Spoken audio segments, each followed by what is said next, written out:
how we as humans construct and deconstruct reality, where AI is not just an enabler. I think thinking about AI as an enabler is something that all of us understand, right? Something that comes predictive analysis. I was just talking with Satyajit while I was there, saying, you know, predictive analytics is a huge part of AI, sure, today, but not in the future. AI are going to be creators. They will be creating the image and taking photographs of the image that we as humans are taking today. So AI will be the photographer. AI will be the image. I should actually move on here. AI will be the photographer, will be the image, will be the consumer of the photograph, and also the person who's admiring the photograph.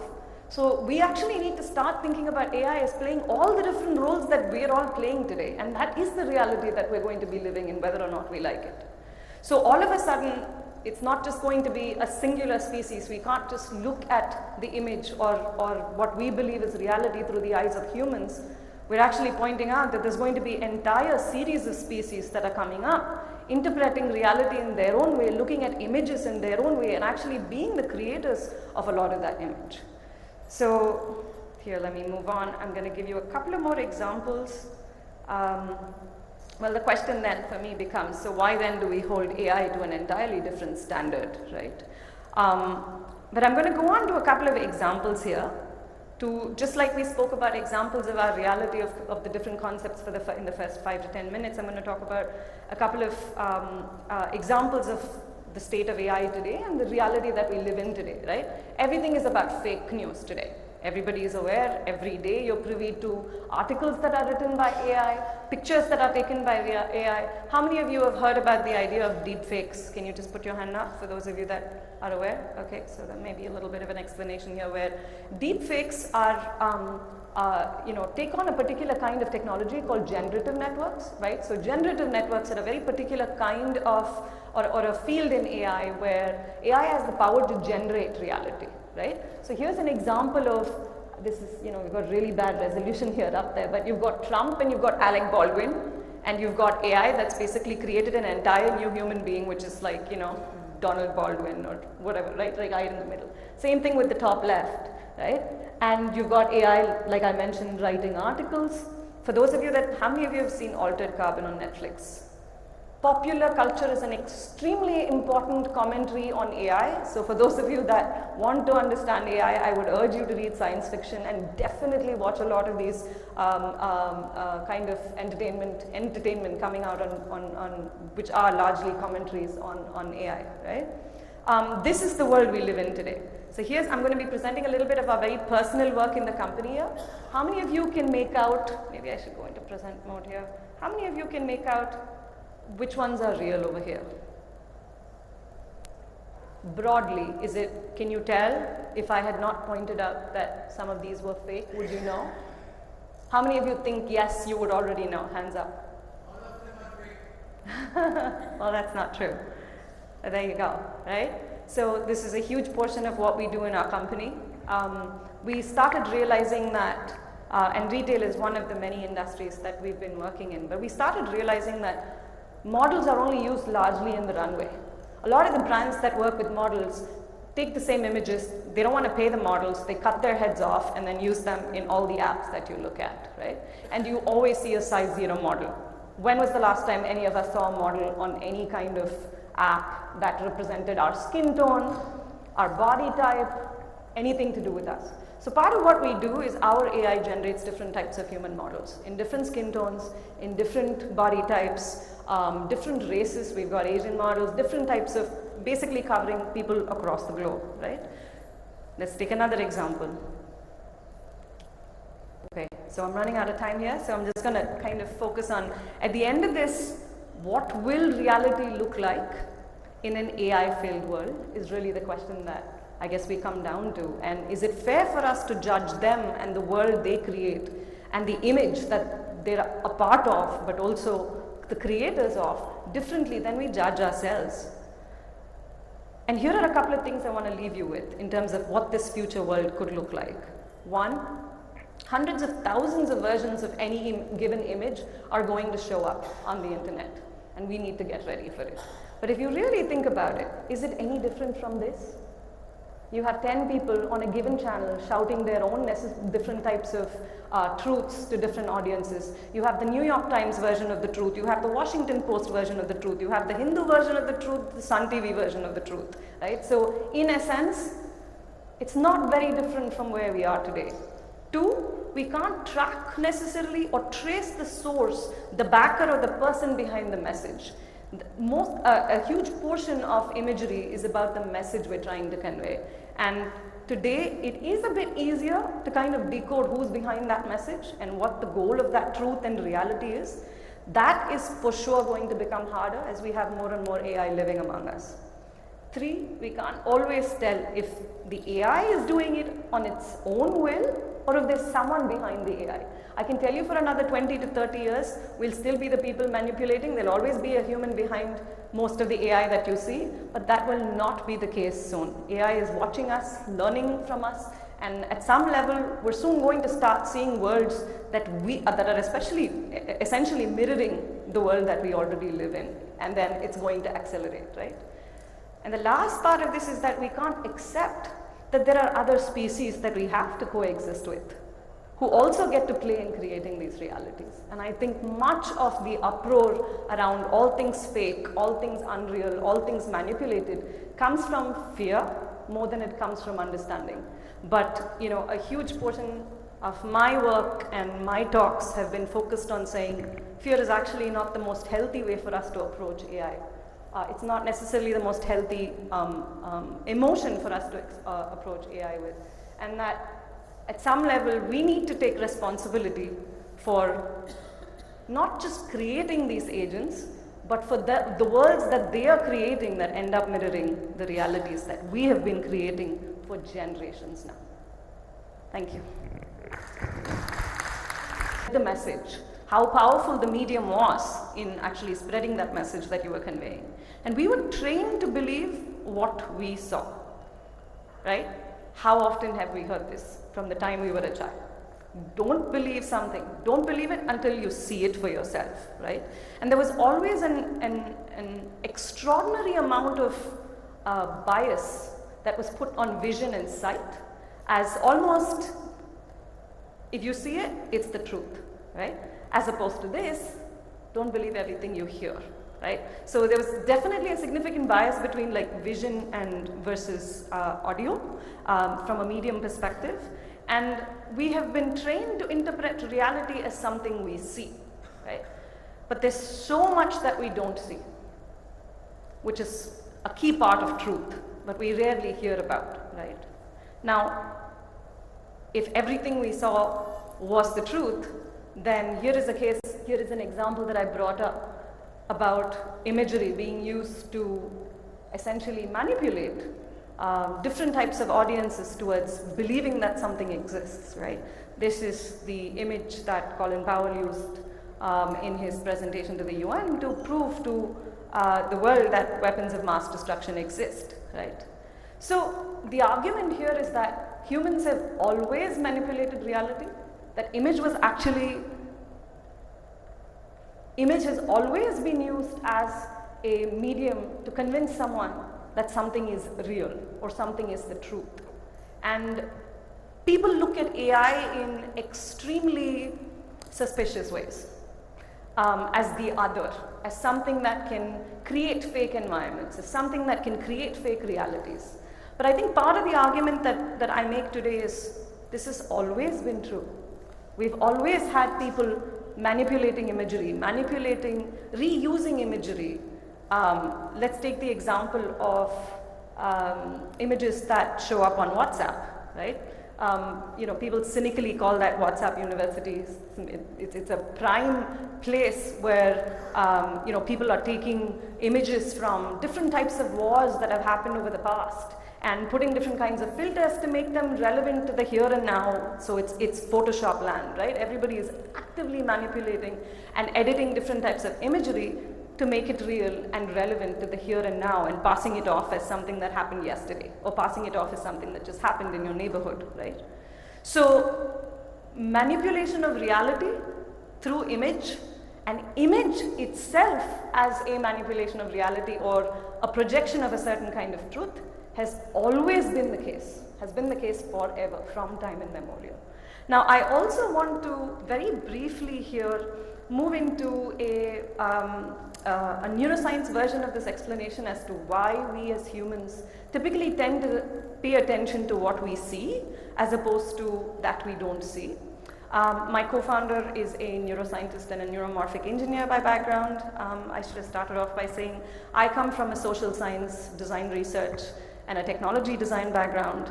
And the two of us have been asking ourselves this question of, irrespective of what type of AI we make, do we have the luxury to not think about the meaning of reality, right? So very briefly, to continue to explain this, what is seen and what is unseen, I'm going to kind of switch to a 5-minute video. I tried to convince him to show up here for a 5-minute with me on stage to explain this concept, but I did not succeed. So I'm going to play for 5 minutes a slightly different version of the exact same thing that I mentioned from a social perspective. Whoops.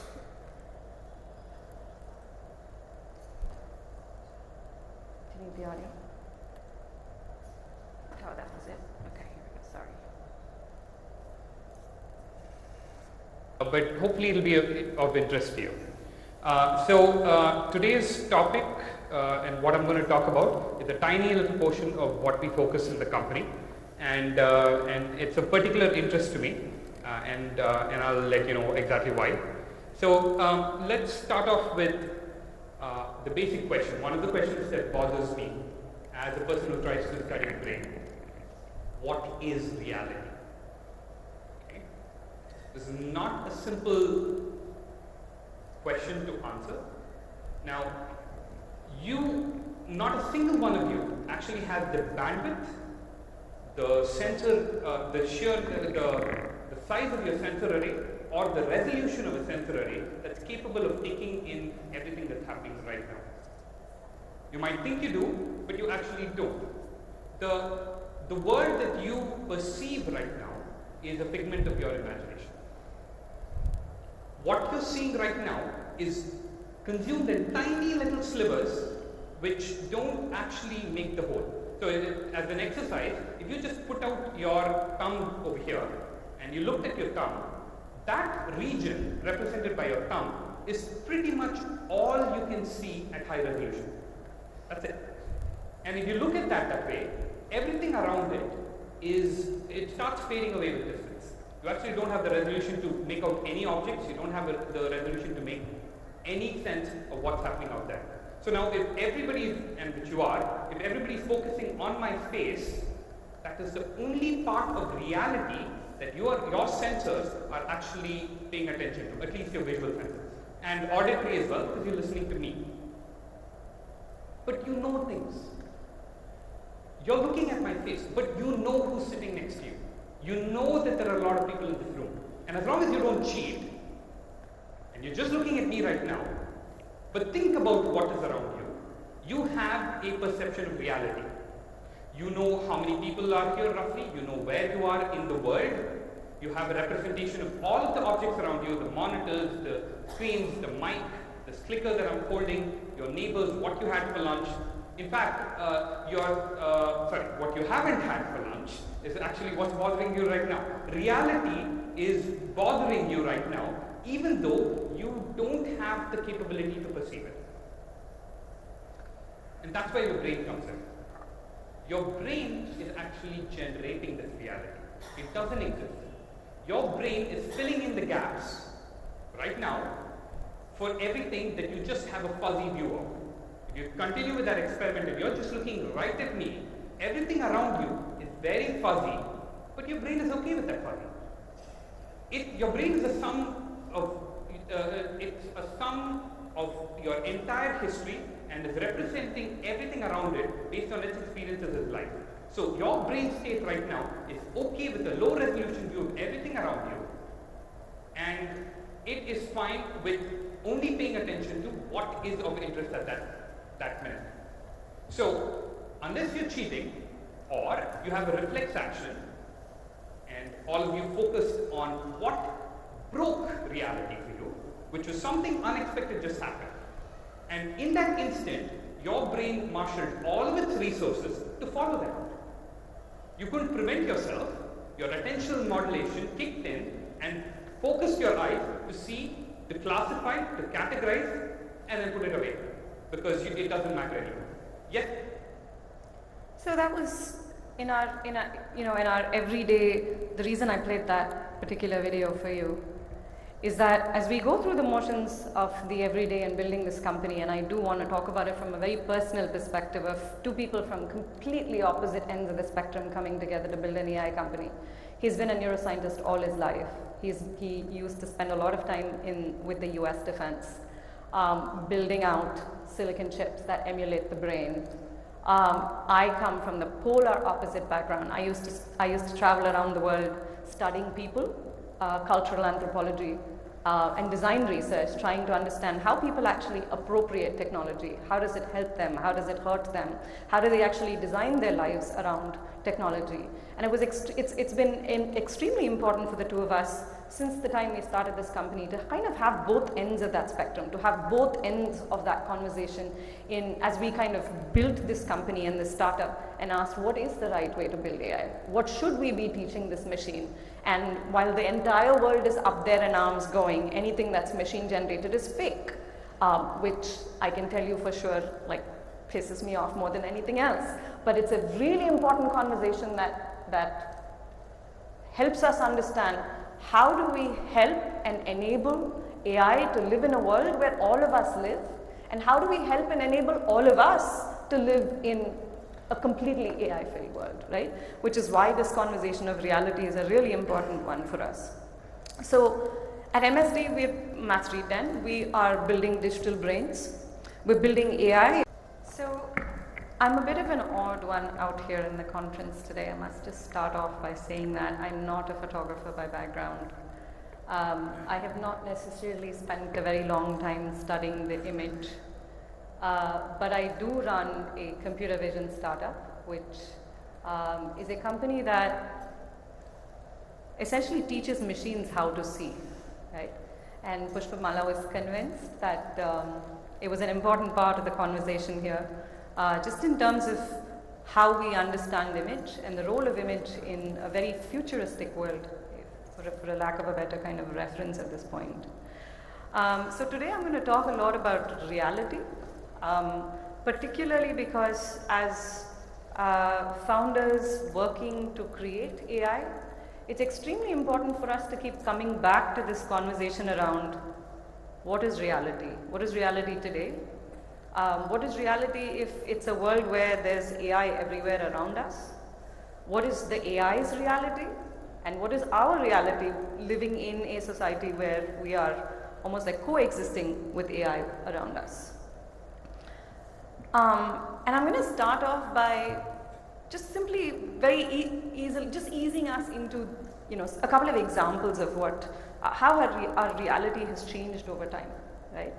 And we'll start off with just simple concepts of being available, what it was hundreds of years ago in highly hierarchical societies, right, where being available was really about showing up, right? You're summoned, you show up, and you're available, and availability is was almost in so many ways dictated by like who called, who shows up, who's the one that's moving and who's staying, right?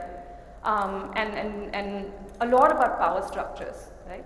Fast forward to today, availability is really, is an extremely complex construct, right?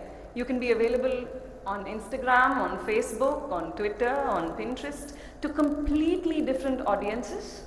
You can absolutely control who you reveal yourself to and who you hide yourself from. You can also be the person in control. Power structures have changed so dramatically with where we are with technology and what technology has done for our availability today. You can be an Instagram influencer, complete position of power to a certain audience, but you can be in a very different power structure, let's say at your day job, right? As a, somebody who just graduated from school, and you're just, you're a fresher starting off at a company, and your realities there could be extremely different, and you have the power to control that, right? And a lot of the power you get in terms of availability, especially through technology, comes through image, right? So that's a really powerful kind of way in which our notion of availability has changed over time. Let's take another example, the example of learning, which again is something that I think that's highly relevant to a lot of us, to just this generation. Back then, learning was very one-to-one or one-to-many. There was a very clear idea of who is the expert there, who is the teacher, and it was completely oral, right? You rewind back, way back. Now you fast forward to the here, today. It's very hard to figure out who's the expert, who's the teacher, who's learning, and there are also not a lot of limits on who gets to learn, who gets to teach, who gets to consume, right? The notion that you have access to knowledge that has been created and put out there on the internet, and you can learn when you're 60, you can learn when you're 80, you can learn when you're 40, you can learn. So a lot of those power structures have also started breaking down, right? And our reality of what learning is, education is, knowledge is, has changed so significantly over time. Now let me come to image, right? How has our notion or reality of imagery actually changed over time? I want to start off on the far left up there, religious symbols. Symbols of propaganda, symbols of war. I think there were a lot of those conversations that have happened this morning on this topic as well. And where so much of this was about conveying somebody's truth, right? Conveying the agenda or the truth of a group of people, a person, a king, a queen, right? Where so much meaning was derived from image, was essentially cast upon an audience, right? So from there we can go on to, let's say, imagery. Let's take another example here, which is the very famous Apple ad, right? And I call imagery like a unit of capitalism for a lack of a reference there. But it was iconic. It was iconic because all of a sudden Apple wanted to control what cool was, right? I don't think that imagery will go today. I'm sure people will be up in arms if they saw that exact same ad today in 2019, but it was incredibly, it was considered very new, very different for a brand to basically show up and say, this is not what cool is and this is what cool is, right? And it was very heavily influencing our notions of what is interesting, what is acceptable, what is cool, what is relevant, and brands have been doing this for a very, very, very long time. And then there's Instagram. I want to definitely talk about image as entertainment. Instagram stories, that's exactly what they are. They are you as reality TV. The individual as reality TV on display 24/7 through Instagram stories. And the idea that your life has essentially become entertainment, right? And you're using this medium as a form of using image to entertain someone, right? And then of course there's image as a projection of self. All of us think everybody else is having a brilliant life thanks to Facebook and Instagram and all these social channels that are out there. But technology has definitely pushed this idea that we can project ourselves a certain way using these channels, that we can create a sense of reality. That is reality. Whatever Instagram says you're doing at any given point of time, that is essentially the reality that the rest of us are perceiving as we're looking through your stories or we're looking through your Facebook live feed, right? So in so many ways, up until this era, up until now, image has been about convincing someone about some kind of truth, right? The truth of someone, the truth of a group of people, your own truth, as in the case of Instagram. And truth and reality have been highly subjective. And what made it true? Our first speaker is Ashwini Asokan, who's from India. Ashwini is the founder and the CEO of Mad Street Den, a computer vision and artificial intelligence company. At Mad Street Den, Ashwini and her team of 60 give the power of sight and learning to machines, teaching them to see and experience the world like we humans do. So working between San Francisco, India, and London, Ashwini's team has been known to build some of the most cutting-edge AI tech and products. So the company launched its first vertical, vue.ai, an AI-based platform that is redefining the future of retail, online, across social channels and in-store. Ashwini returned to India from Silicon Valley after more than a decade to bootstrap her startup, which she founded with her husband, Anand Chandrasekaran, a neuroscientist. As a product leader working at the intersection of socio-cultural and technological systems, she's been exploring how artificial intelligence can be brought out of the science and tech labs of the world, applied meaningfully and made accessible to billions of people across the globe. Until recently, she led the mobile innovation portfolio as part of Intel Labs in California, driving research and development of AI and mobile production. So I welcome Ashwini.